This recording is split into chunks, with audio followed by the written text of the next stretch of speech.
ligamento de la cabeza del fémur. Consideraciones clínicas de fracturas en el fémur, chicos. Les habíamos hablado que tiene unos cuellos, ¿cierto? Que tiene unos trocánteres, pero resulta que también va a tener dos zonas. Una zona intracapsular que va a ir desde la cabeza hasta el cuello quirúrgico. Y una zona extracapsular, ¿sí? También en esa diapefísis proximal, que va a ir desde los trocánteres hasta más o menos el primer tercio de ese fémur. Y asimismo se van a clasificar las fracturas a nivel de ese fémur. ¿Listo? Entonces, encontramos que hay unas fracturas que pueden afectar esa zona intracapsular. ¿Cuáles son? Estas que encontramos aquí. Y encontramos unas que van a afectar la zona extracapsular. ¿Qué serán cuáles? Estas que están aquí en la porción inferior. ¿Cuáles serán más frecuentes? Las intracapsulares. Usualmente las intracapsulares. Casi siempre las que son intertrocantéricas.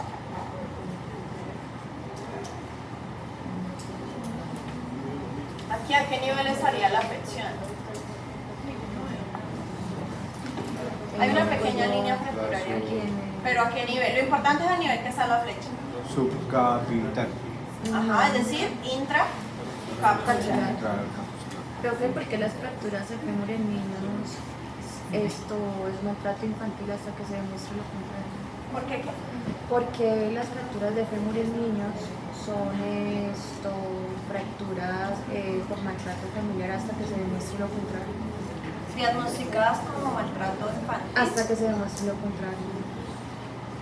Porque usualmente en las van a ver ustedes cuando vean, creo que eso lo ven en embriología, el nivel de desarrollo articular del niño. Entonces, usualmente hay unas líneas de crecimiento óseo en los niños a nivel articular. Eso quiere decir que en los niños hasta ciertas edades, digamos que las superficies que entran en contacto no están propiamente en contacto, sino que todavía hay separaciones y crecimiento todavía de esa célula ósea como tal, ya estructurada. Inicialmente es cartílago, entonces como se supone que los niños de verdad pues de por sí tienen unas líneas articulares, pues no es tan común que se fracturen a nivel de fémur. En la mayoría de los casos sí se clasifica así, pero igual pues hacen investigación, pues lo que el caso amerita. ¿Listo? Pero es por eso, porque lo que uno ve radiológicamente en los niños, no creo que no tengo ninguna radiografía aquí de niños, son líneas de crecimiento. Entonces ni siquiera se ve la cabeza dentro del acetábulo, sino que se ven líneas de crecimiento. Ahorita si pasamos al final, buscamos una imagencita y lo chicos, fracturas que usualmente deben de corregirse con material de osteosíntesis, y en el caso de las artrosis o fracturas ya conminutas de ese fémur, pues hacer reemplazo total de esa colcho femoral. ¿Dudas? No. Vamos con pierna.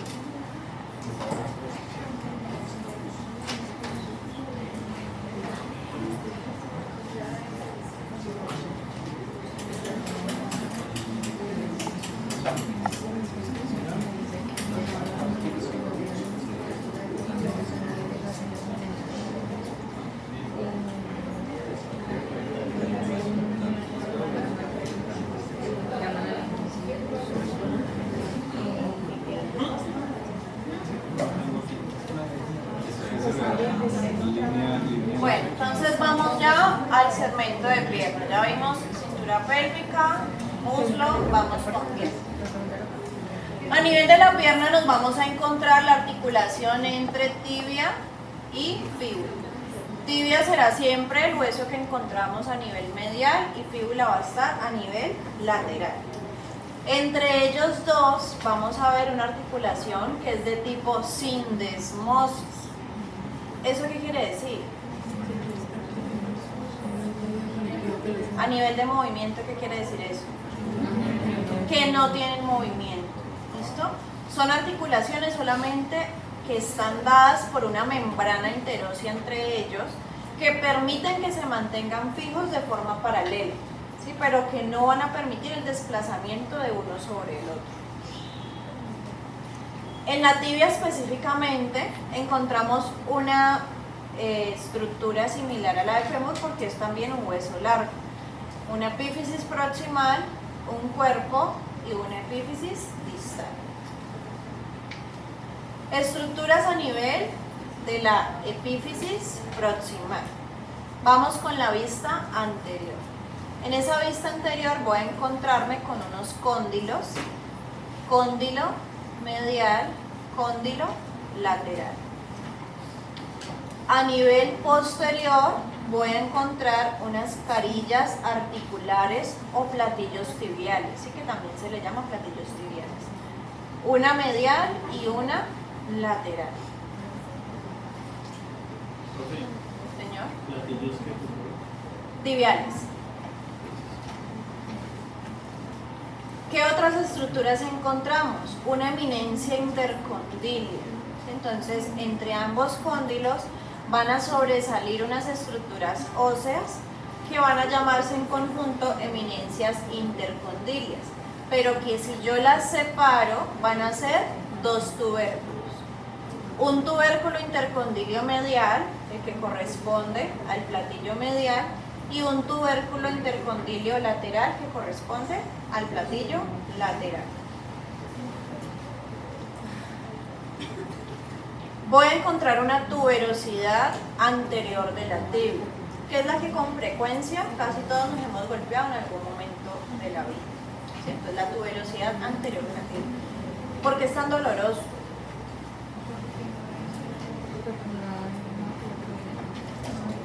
¿Qué? ¿Por qué no hay qué?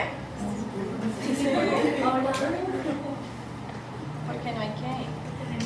Porque no hay tejido muscular. Si lo único que tenemos sobre esta estructura ósea es piel. ¿Sí? Y recuerden que los huesos son altamente vascularizados y altamente inervados. Por eso un golpe allí, primero, no solamente duele muchísimo, sino que también se genera un hematoma generalmente grande y tarda muchísimo en eliminarse, ¿cierto? Esto dura ahí con la rodilla morada días y días y días. Eso cambia, pasa por todos los tonos de morado, por todos los tonos de verde, por todos los tonos de azul, hasta que se desaparece. Bueno, también encontramos a nivel anterior, ya en el cuerpo, un borde anterior de esa tibia, una cara medial, una cara lateral y un borde interóseo. ¿Cuál es la diferencia entre la cara lateral y el borde interóseo? El interóseo va a estar en contacto con el tejido. El interóseo sobresale porque es el que va a estar en contacto con la membrana que lo une a la fíbula. La lateral se mantiene más bien aplanada hacia anterior. Y un borde medial. Si yo la giro y entonces ya la vemos desde una cara posterior, ¿qué encontramos? Línea del músculo sóleo, que vamos a ver en la próxima clase. Me voy a la epífisis distal y ahí me encuentro con un maleolo medial, que es esa prominencia que sobresale a nivel medial, es decir, que este corresponde al hueso que usted puede palpar en su tobillo. El medial va a ser de la tibia y encontramos también uno lateral, que es el de la fíbula, que ya ahorita lo vemos. A nivel posterior voy a encontrarme con una escotadura fibular, que es donde va a estar en contacto la fíbula con ella, con un surco maleolar y con una cara articular inferior para articularse con los huesos del pie. Ahorita vamos con la fíbula. ¿Qué encontramos en la epífisis proximal de la fíbula? una cabeza o vértice de la fíbula, ¿sí? Una cara articular que va a estar en contacto en la región proximal con esa tibia y un cuello de la fíbula, que generalmente también es bastante fracturado, ¿sí? Con frecuencia se fractura mucho, casi siempre en accidentes de tránsito en moto, así que cuando cae lateralmente se fractura el cuello de la fíbula. Chicos, silencio. Encontramos también un borde anterior, una cara lateral, cara medial y un borde interóseo, que es lo mismo que la tibia, va a ser el que está en contacto con esa membrana. Y si yo la giro posteriormente, voy a ver una cresta medial, una cara posterior y un borde posterior. Voy para la parte distal, ahí me encuentro con el maleolo lateral y con la cara articular de ese maleolo.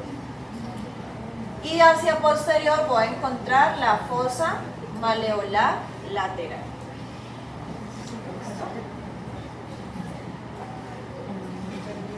Entonces pasamos ya a ver la unión entre fémur y tibia. ¿Cómo se da esa unión? A través de qué estructuras específicamente se van a unir. Los cóndilos femorales se van a unir a los platillos tibiales o a las carillas articulares tibiales.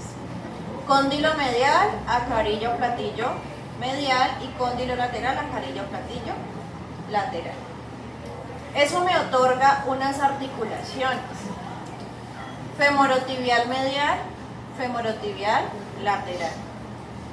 Y como encuentro también a la patela, ¿sí? Que va a ser ese huesito que ya vimos que está ahí en esa cara articular, una articulación fémoro-patelar.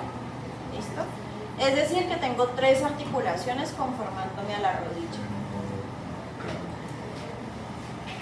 Entonces miren la interacción de las estructuras ya intraarticulares.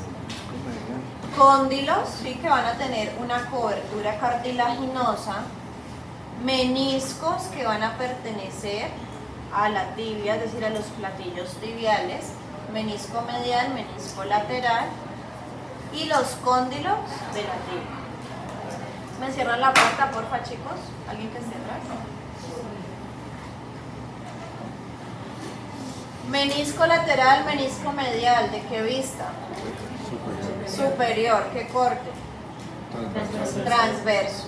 Entonces, menisco medial es en forma ¿de qué? De corazón. Tan romántico. Desde ahora cada vez que vea una rodilla voy a ver que está en forma de corazón. Todavía estamos en amor y amistad, todavía es 30 de septiembre, entonces vale.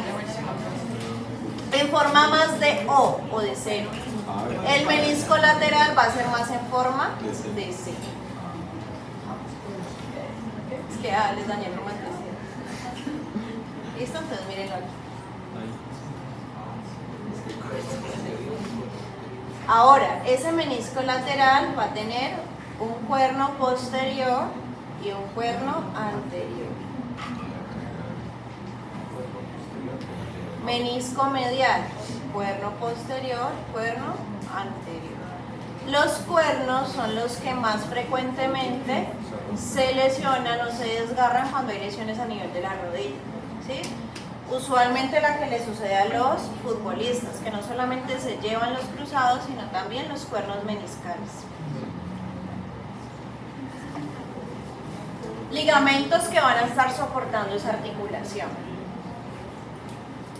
Encontramos un ligamento transverso de la rodilla que va a estar de menisco a menisco. Un ligamento colateral medial que va a estar entre cóndilo medial de fémur y cóndilo medial de tibia. Y el ligamento colateral lateral que va a estar entre cóndilo lateral de fémur y cabeza de la fíbula. La cápsula articular entonces, ¿qué nos va a cubrir? La que está representada en azul va a ser esa cápsula articular. lo que encontramos a los laterales de esa cápsula van a ser los retináculos patelares. Uno medial, uno lateral. Profe, cuando se hace una infiltración, el líquido es dentro de esta cápsula. Intracapsular. Sí. Por eso las agujas de las infiltraciones son grandísimas. ¿Sí? ¿Alguien lo han infiltrado? ¿Ninguno aquí? ¿No? Qué sanos son. ¿No? ¿Sí? ¿Te han infiltrado? Duele muchísimo porque la aguja, que es grandísima, debe de ingresar a la cápsula articular. ¿Sí? Entonces, claramente va a ser muy, muy doloroso. ¿El líquido es sinovial? ¿Cómo? ¿El líquido es sinovial? Claro, la aguja perfora la cápsula. Al perforar la cápsula va a ingresar donde está el líquido sinovial.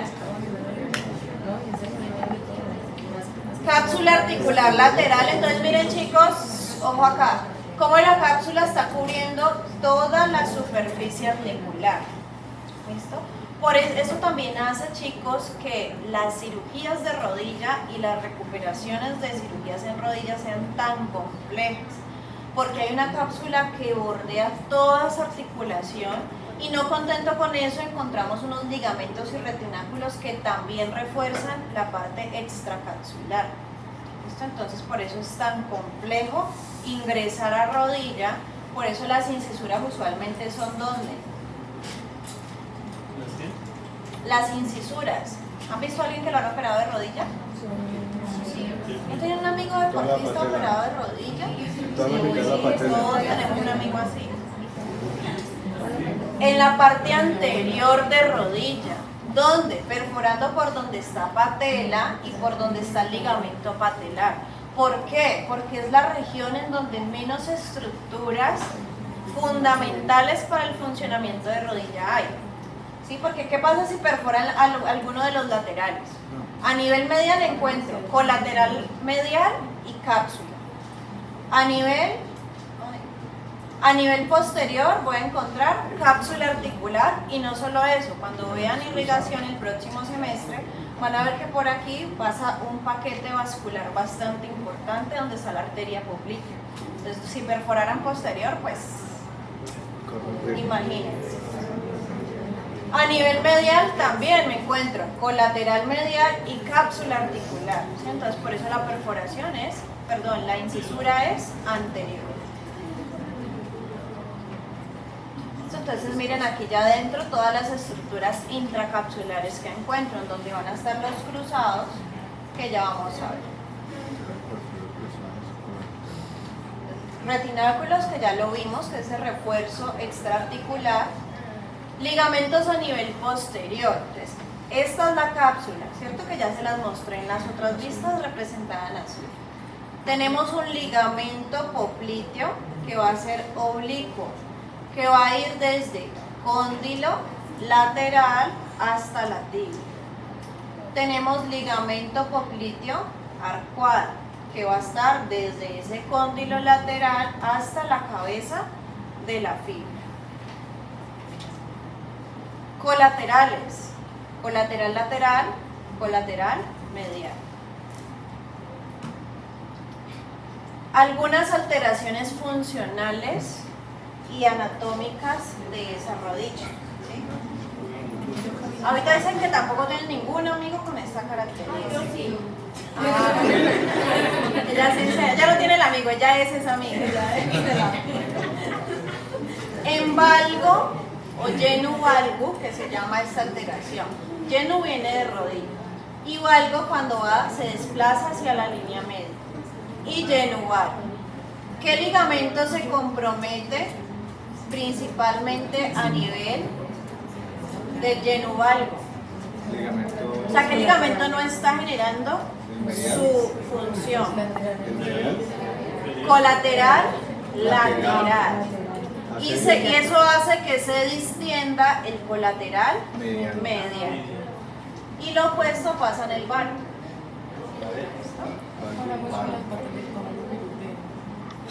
Ligamentos cruzados. Cruzado anterior. Entonces él va a venir desde la parte anterior, en esa eminencia intercondila de la tibia, se cruza hacia atrás, ¿listo? Pero él parte, se origina desde anterior. Lo opuesto al posterior, que se va a originar desde posterior para venir hacia anterior y cruzarse. En los ligamentos es lo mismo el origen y la inserción. ¿Ligamentos qué? En los ligamentos va a ser lo mismo el origen y la inserción.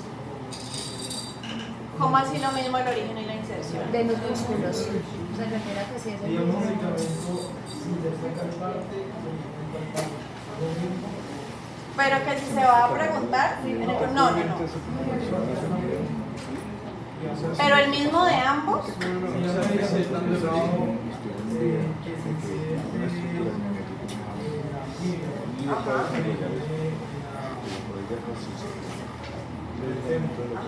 o el origen tiene que ser la tibia. El origen es la tibia y se inserta en el fémur. Entonces tiene origen. Sí, tiene origen y tiene inserción. Digamos, más que origen e inserción propiamente dicho, como pasa a nivel muscular, porque ¿cuál es la diferencia? Que el músculo sí es una estructura contráctil, entonces ella sí va a tener un desplazamiento desde inserción hasta origen. En el caso del ligamento, más bien es desde dónde va y hacia dónde se direcciona, ¿sí? Entonces, en el caso de estos, se van a ir desde la parte anterior de tibia y se direccionan hacia posterior en el fémur. Eso es como más bien la dirección, que sería esa parte que abarca. Además, ¿qué me va a decir la dirección de los ligamentos? Los movimientos que estabilizan. Ustedes no entran mucho en detalle en esos estabilizadores estáticos y dinámicos articulares, pero los ligamentos son los estabilizadores estáticos de una articulación. ¿Qué quiere decir estático? Que no tiene capacidad contráctil. Y dinámico, pues que tiene capacidad contráctil. ¿Listo? Entonces, ellos van a ser los que van a evitar una lesión. Que como son de componente viscoelástico, pues cuando se someten a fuerzas que son superiores a su nivel de tolerancia, es donde se rompen. Y pues ya van a dejar de estabilizar. Por eso tienen que operarse. ¿Listo? Pero sí es más bien como la dirección, ¿sí? La dirección de ese ligamento, desde dónde hasta dónde, pero la dirección. Porque me has comentado que el origen y la inserción es como lo mismo, Sí, o sea, no es que ellos tengan un punto. ¿Por qué no lo llamamos origen e inserción propiamente? Por lo que les digo que ellos no tienen capacidad contráctil. Simplemente van a tener una dirección de un punto a otro. ¿Listo? Pero no que se origine y se inserte, porque eso daría a entender como que él se puede mover en una dirección y ellos no se mueven, ellos son viscoelásticos. Por eso no se tienen en cuenta de que son punto de origen e inserción como los músculos.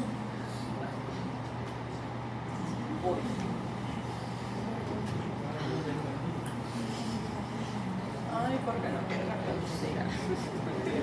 Bueno, era un video, con los ojos de la fe, era un video. Entonces miren aquí la disposición de esa cápsula articular y de lo que encontramos dentro de ella. Todo esto que vemos como representado en moradito van a ser unos pliegues que genera la cápsula. Es decir, como si esa cápsula estuviera abrazando mucho más internamente a los meniscos, que son los que se van a encontrar justamente intraarticular. Los meniscos son como una cama para el hueso, ¿cierto? O sea, Sí, son cartílagos que amortiguan. y evita en cierta forma también que la rodilla no se salga. Claro, que no se luce. Ellos no solamente van a hacer, tenemos acá una vista de ellos.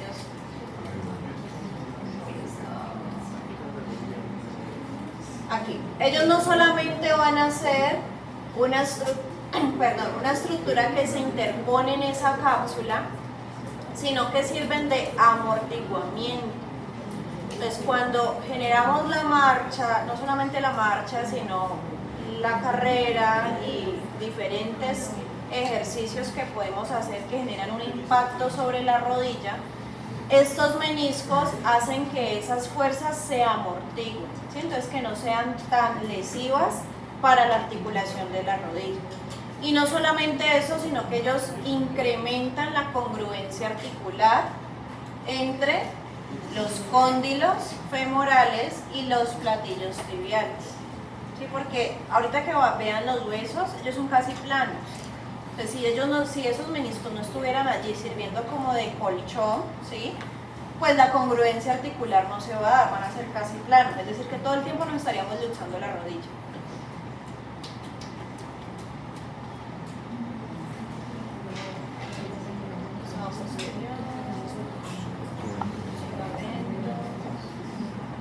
Una de las lesiones, ¿sí? Consideraciones clínicas, muy frecuente, lesión del ligamento cruzado anterior, eso es pan de cada día.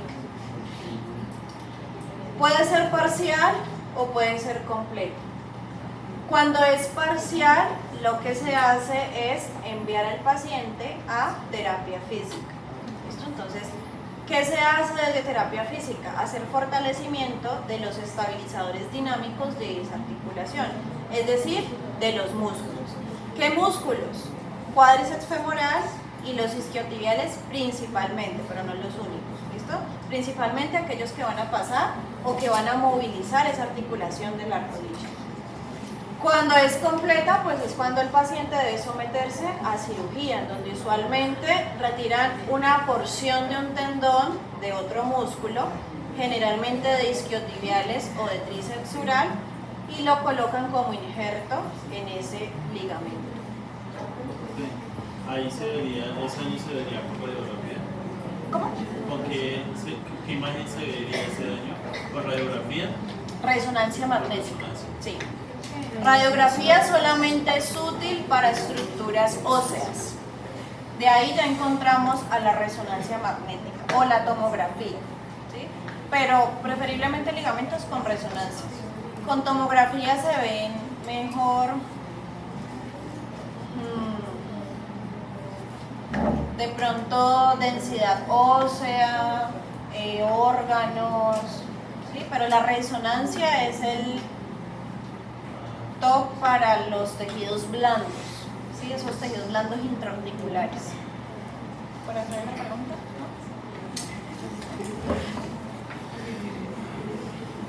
¿No? Ay, pues que no me quieren cargar los videos. Pero mientras tanto, profe, ¿qué es la abulsión ahí? ¿Qué es? ¿Esa? Ah, bueno, abulsión va a ser cuando ese ligamento al romperse puede generar que se desplace fragmento óseo con él. O también cuando un músculo al desgarrarse o al lesionarse o al contraerse hace que esa fractura, que ese segmento óseo se desplace con él. Sí, eso se llama fractura por abulsión.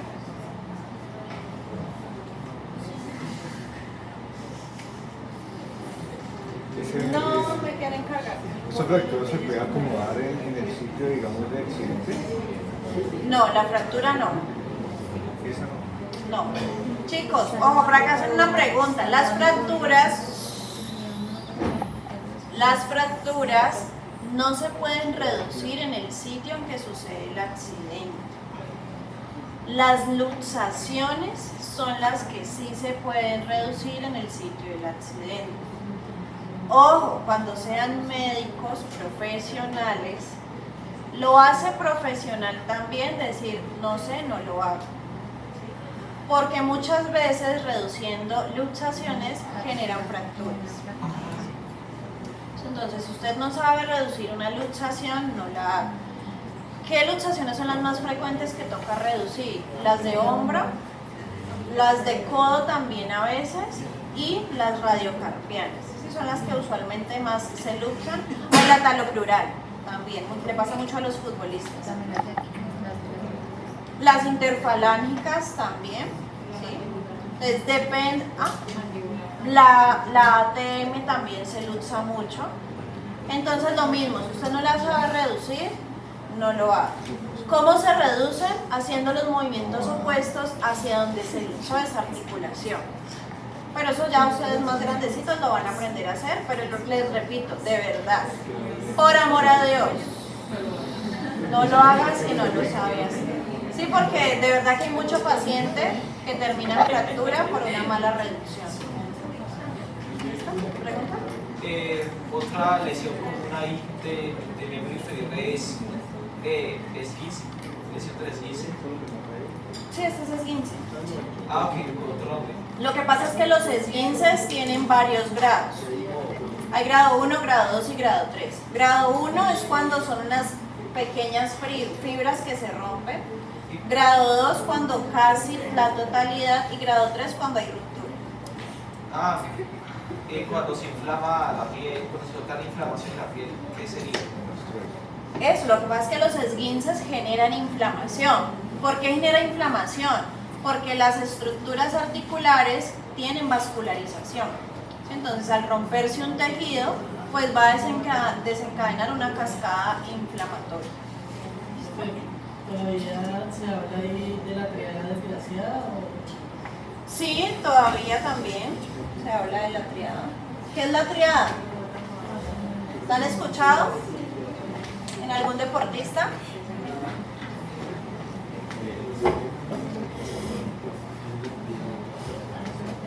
Esguince, luxación y fractura. ¿Listo? Entonces ahí va a suceder el ¿Esa caso es de la la trea? Dice el tercer 3 por 1. Listo. ¿Dudas hasta aquí, chicos? que toca leer más. ¿Listo?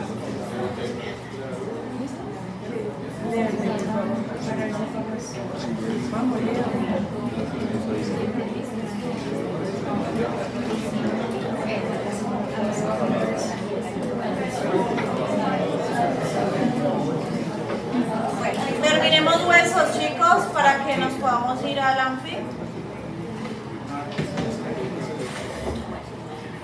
Con el respeto de lo presente lo voy a dar sentado porque ya. Bueno, entonces encontramos los huesos del pie. Chicos, huesos del pie. Vamos a encontrar que hay una fila posterior y una fila anterior. ¿Quién va a componer esas filas? Esta ahorita se la muestro. Primer fila, hueso del talo o astrágalo, ¿sí? Que sería este huesito que encontramos. Él va a ser el primero que yo me encuentro, ¿sí? Es decir, el que va a estar en contacto con la cara articular de la tibia. ¿Listo? Él va a ser el primero que yo me encuentro. ¿Qué estructuras vamos a reconocer en ese astrágalo? Una superficie articular, ¿sí? Una para maleolo medial, otra para el maleolo lateral, un cuello, una cabeza, y en esa cabeza voy a encontrar una superficie articular para el navicular. ¿Listo? Luego encontramos al calcáneo. Él va a ser el segundo que yo me encuentro, es decir, este de aquí. Entonces yo vengo bajando, me encuentro con las epífisis distales de tibia y fíbula, primero con el talo o astrágalo, si él tiene cualquiera de esos dos nombres, astrágalo o talo. Y inferior a ese talo me encuentro con el calcáneo. Listo, entonces calcáneo. Estructuras importantes a reconocer en ese calcáneo. Tiene unas superficies articulares para el talo. Tiene una que va a ser posterior y una que va a ser anterior. Luego me encuentro que hacia posterior sale una prominencia. ¿Qué prominencias van a salir? Una apófisis lateral y una apófisis medial. Y la más posterior va a ser la tuberosidad calcánea. ¿Listo? Usualmente, chicos, aquí en estas estructuras posteriores es donde comúnmente salen espolones. ¿Sí? Entonces, espolones son como osificaciones que le salen a un hueso. que puede dar en cualquier hueso del cuerpo, chicos. No solamente, el más frecuente, digamos, que se encuentra es espolón calcáneo, que sería este que estoy mencionando, pero realmente puede dar en cualquier hueso. ¿Listo? Porque es una osificación que le sale al hueso. ¿Y cómo se maneja ese espolón? Depende de los niveles también. Entonces, si el espolón es chiquitico, si simplemente digamos aquí, yo hago una radiografía y encuentro que hay una pequeña prominencia allí. Se maneja con terapia y cambio de calzado. Entonces hay unas plantillas ortopédicas que mandan para pacientes con espolón y pues se manda al paciente a manejo con eso. Si eso no funciona y el espolón sigue creciendo, se debe operar. ¿Qué se hace en la cirugía? Como limar ese hueso.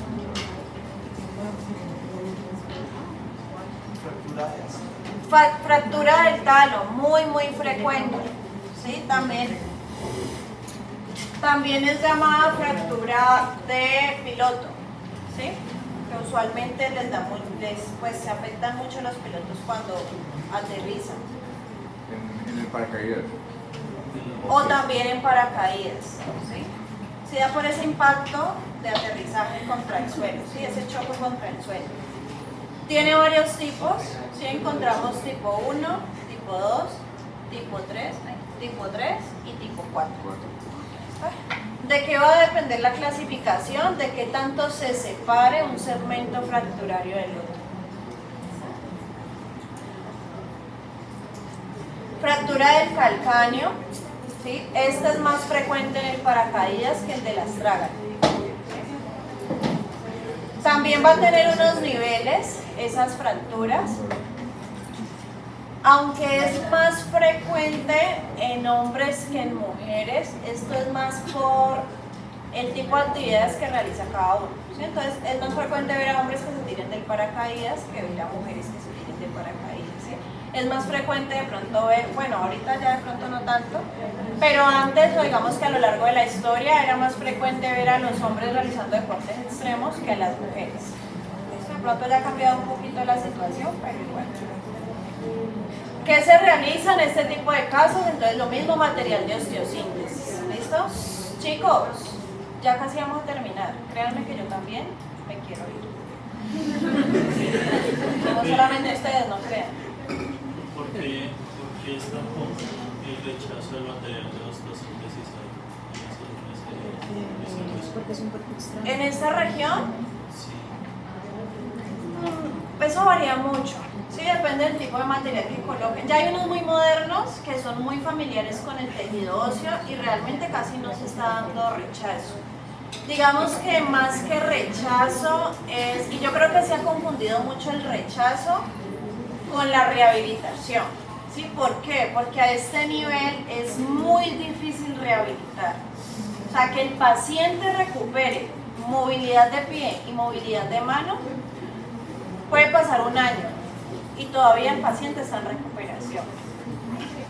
¿Pero por qué es? Por la complejidad anatómica y funcional de las estructuras. Si ustedes miran mano, tiene muchísimas estructuras. Pie, también. ¿Sí? Y no solamente tiene muchas estructuras, sino que está muy involucrada en funciones al día a día. Entonces mano pues es completamente funcional. Y pie pues para la marcha. Entonces es la base de sustentación. Si esa base de sustentación no está bien, pues obviamente no va a recuperarse bien el paciente. Entonces más que rechazo es eso, es la complejidad en la recuperación.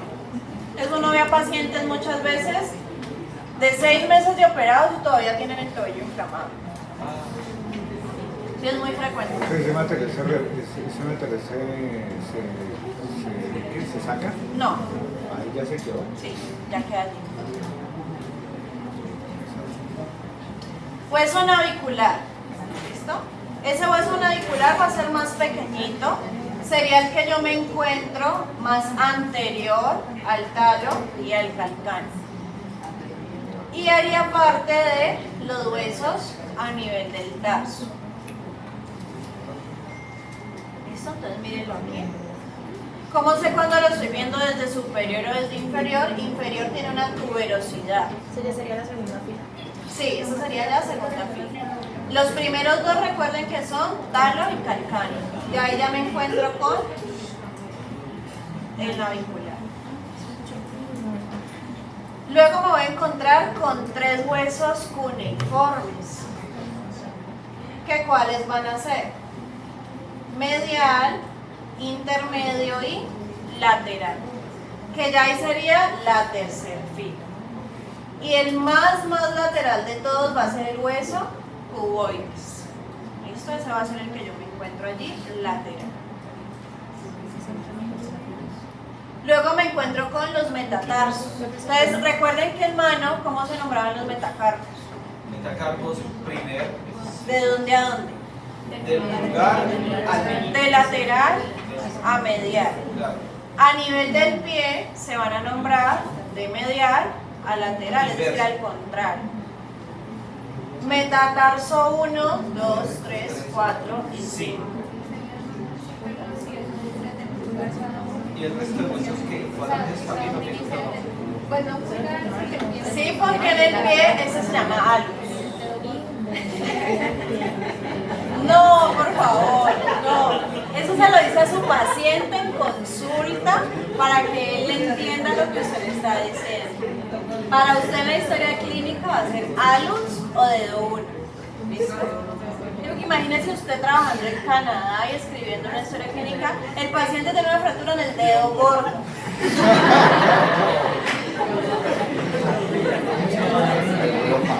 Imagínense a los profesionales nativos de allá descifrando esa historia clínica. Dios mío, el dedo gordo. Busquémosle cuál tiene más gordo. Profe, y el resto, pregunta, profe, y el resto de huesos, o sea, igual que el de la mano es el falange, ¿no? Eso no Sí, cambia. falanges. Entonces, falanges. No cambia. Van a ser también huesos largos, lo mismo que en la mano. La misma numeración de los metatarsos, de la 1 a la 5. Próxima lista. Alus va a tener solamente 2, proximal y distal, y del 2 al 5 va a tener 3, proximal, media y distal. ¿Listo? Entonces, básicamente lo mismo. Articulación del pie, vamos a encontrar la talocrural, que va a estar entre qué superficies. El talo y la tibia. Talo, tibia Pues, y maleolo lateral de la fibra. ¿Listo? Por eso se llama talocrural, por las 3 estructuras que van a estar en contacto. Van a haber unos ligamentos que van a estabilizar esa articulación. ¿Cuáles son esos ligamentos? Astragalofibular anterior, que es el más comúnmente esguinzado. Yo creo que aquí varios han tenido esguince de ese ligamento. ¿Sí? Entonces usted va caminando, se eleva el pie hacia inversión. Así ya. Y así. Hacia inversión. Entonces pasa muchísimo. No, eso pasa. De hecho, profe, una vez sí tuve una vez uno hasta me voló porque fue muy fuerte. Claro, por eso. Lo mismo que decíamos ahorita en la rodilla. ¿Sí? Si una estructura intraarticular genera lesión, recuerden que son estructuras vasculares. Mientras haya vascularización, va a generar edema y hematoma en esa estructura. Hay uno que también va a estar a nivel posterior y tenemos uno que va a estar fíbulo-calcáneo. Movimientos a nivel de esa articulación. Puro ejercicio. Plantiflexión, dorsiflexión. Inversión, que es ese movimiento que más lesiona a qué ligamento.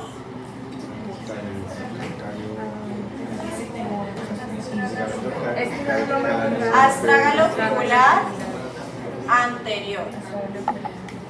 Hacia ahí está. Y también el calcáneo peroneo o calcáneo fibular. Eversión, ¿sí? Entonces inversión el pie va hacia adentro, eversión el pie va hacia afuera. Grados de esos esguinces, ¿sí? Entonces lo que les decía ahorita, normalmente debo encontrar al ligamento continuo Grado 1 va a tener unas pequeñas fragmentaciones, grado 2 casi que se va completo y grado 3 se fue completo el ligamento. ¿Dudas? ¿El 2 tiene recuperación? No, Sí, ningún claro. ligamento se recupera. Ni del grado 1, ni del grado 2, ni del grado 3. ¿Qué pasa? Que tanto en grado 1 como en grado 2 yo puedo hacer rehabilitación. ¿Cómo rehabilito? Fortaleciendo los músculos que pasan por esa articulación para que cumplan la función que no está haciendo el ligamento, que es estabilizar. Por eso los músculos en biomecánica son llamados estabilizadores dinámicos. Porque ellos son los que mantienen firme también la articulación, no solo la mueven, también ellos permiten que haya una coaptación articular. ¿Listo? Bueno chicos, nos vemos en el Amphi, ya les aviso, vayan yendo y ya les aviso.